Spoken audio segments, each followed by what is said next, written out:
Hey there, sleepyhead. Tonight I thought it would really be a good idea to read you a bedtime story.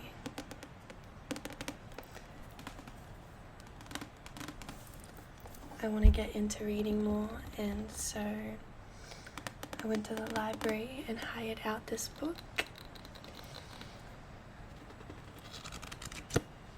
I also just love the sounds that books make. I think it's so relaxing. Really just puts you back down to earth. So I hope that I can do that for you today. Also, it is bucketing outside at the moment, so if you hear rain sounds, it might just be a nice added little effect. This book is by Hannah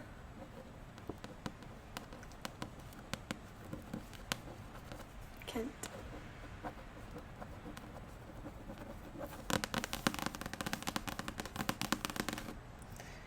I have read one of her books before called Burial Rites. It was an awesome book about the last hanging in Iceland. You should definitely give it a read. I actually had to read it for school, but I really enjoyed it, so I'm giving one of her other books a try.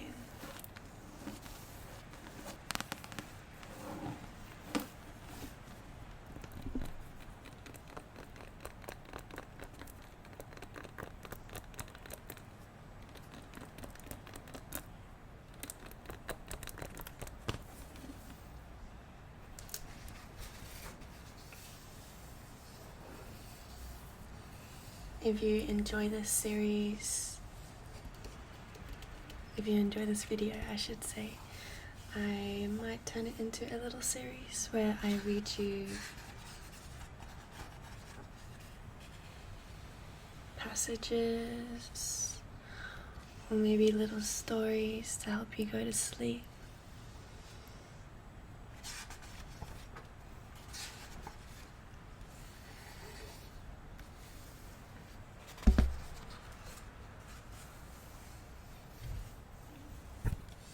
Some very cool little visuals in here.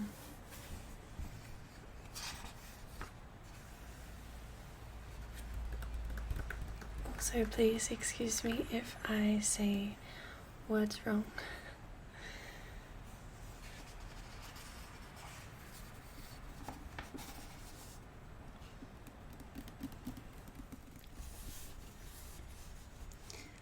My heart is a hand reaching. Thea, there is no line in your palm I have not traced. No knuckle cracked unheard. In the blue of your eyes is the coffin lining of the world. I would they sing psalms to you, and the down upon your thighs, and the eyelashes that have fallen to the fields you have worked. I would they lie bows upon knees bent to the soil hum of any place you have rested upon. Thea, if love were a thing, it would be the sinew of a hand stretched in anticipation of grasping. See my hands, they reach for you. My heart is a hand reaching. Okay, this little passage that I'm going to read for you is called Testimony of Love. It is time, I think, to tell my story. In this moment, as the sun stretches its burnished hands upon the world, I feel myself finally pulling apart with time. Something is coming, and I feel surrender approaching. A gentle giving in. I am not afraid, not now. I've seen enough to know that fear scrapes feeling from hearts, and I have no desire to scour mine down to bare and trembling muscle. Still, after what has happened, in this moment of honey light, the air a censer of eucalyptus. I wonder how many days remain to me, and whether, if I pass out of existence without testament, something necessary will be lost. I could not remain with her, I think, and the thought lashes a yawning hole of grief within me, that it is over. I think I have already seen her face for the last time. That is what is hard. That is what brought me up here amongst the trees. And now, one of these days, I will be gone. Perhaps that is why I want to bear witness. I feel it as an urgency within my body. If I rest my fingers against my mouth, I feel my lips move in readiness to speak. The light is rising, the wind rises. I feel my face to the sun as it fills the world. If I testify, no one will hear me. Is a story unheard a story diminished? I cannot believe that. The wind may hear me perhaps. The wind may yet carry my voice down to the valley, might press it against the ear of a child who one day wonder at deep mysteries, the inheritance of miracles. I can be satisfied with that. The testimony of love is the backbone of the universe. It is the taproot from which all stories spring. Listen, wind. Here is my small filament.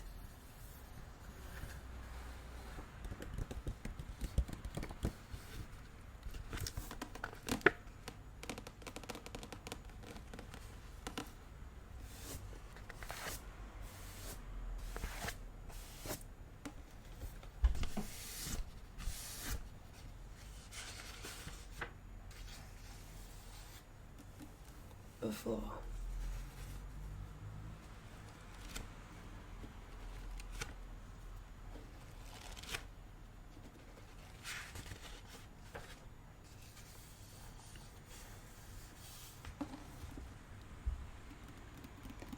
One night, years ago, in the autumn of 1836, I was lying under the walnut tree in our family's orchard, listening to the tapping of raindrops sliding from leaves to soil. I heard them as a muted concord of bells. The trucks drummed black, the sky was chanting low, and I was bathed in hymns of water. Somewhere beneath it all, I could hear my father calling my name. I stayed where I was. The wind scattered droplets upon my face.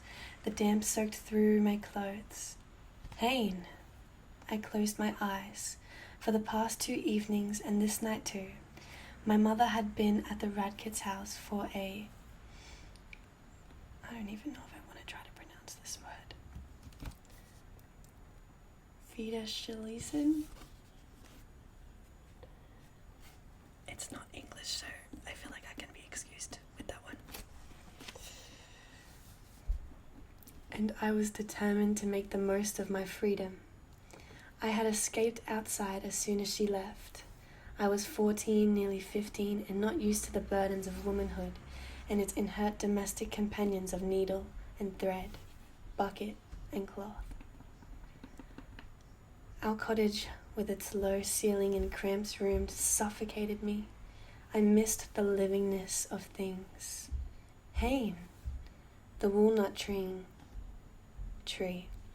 was singing to me, stay. Hayne, a different voice this time, louder. I opened my eyes and saw my brother, Matthias,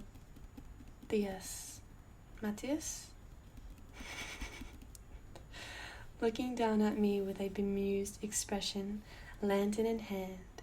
The tree's song subsided. What does he want? I asked, shutting my eyes from the glare of the light.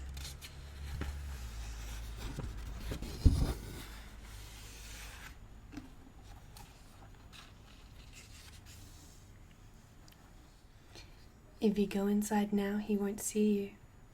He's looking for you in the lane, Matthias set the lantern on the ground and helped me to my feet. Together we walked through the orchard, heady with the smell of rain on loam and fallen leaves to the mud of the yard. I could make out the pale bulk of our pig in the dark of her sty. She lifted her head to look at us as I turned the doorknob. "Are you coming in?" I asked Matthias. "No, I'm to bed," he said, nodding towards the side of the house where the ladder led to the loft. He hesitated. "Were you listening again?" "It's better at night." "What could you hear this time?" he asked. He was eye bright in the glow of the lantern. "Singing," I said. Like the tree was singing to the water and the rain was singing to the earth. Matthias nodded. "You'd best get in." "Good night then," he said.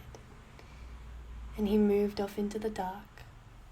As I pulled the door shut behind me, Papa appeared in the corridor holding a candle. He paused, frowning with his good eye. "Hello, Papa. Where have you been, Hein?" My father lifted a hand to guard the flicker of the candle flame. "Put your shoes back on. I need you to fetch your mother home." "Why?" "It's late. She's been late the past 2 nights. Ja, exactly. Too late." He turned and headed towards the kitchen, the candlelight throwing his silhouette against the walls of the corridor. "Go get her," he muttered over his shoulder. "Bring her home."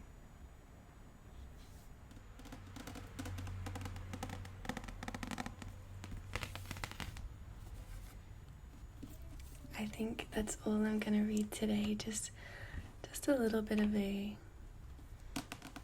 teaser, sneak peek.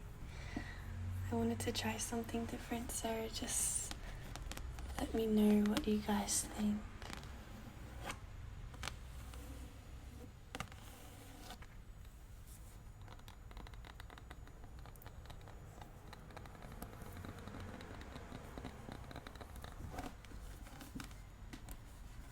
Let's just enjoy some lovely book sounds.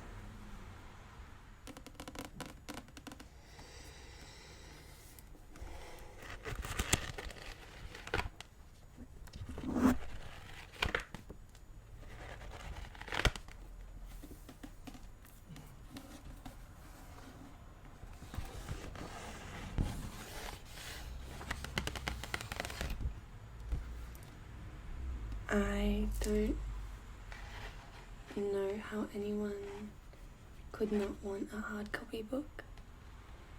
I get the convenience of having Kindles and stuff,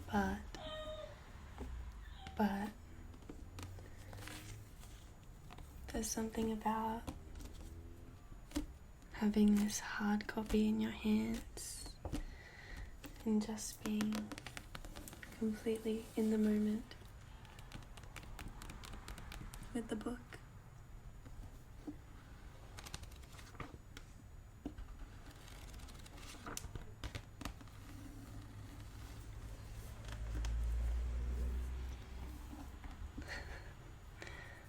Looks like my preacher's gotten sleepy, in case you noticed her in the back there.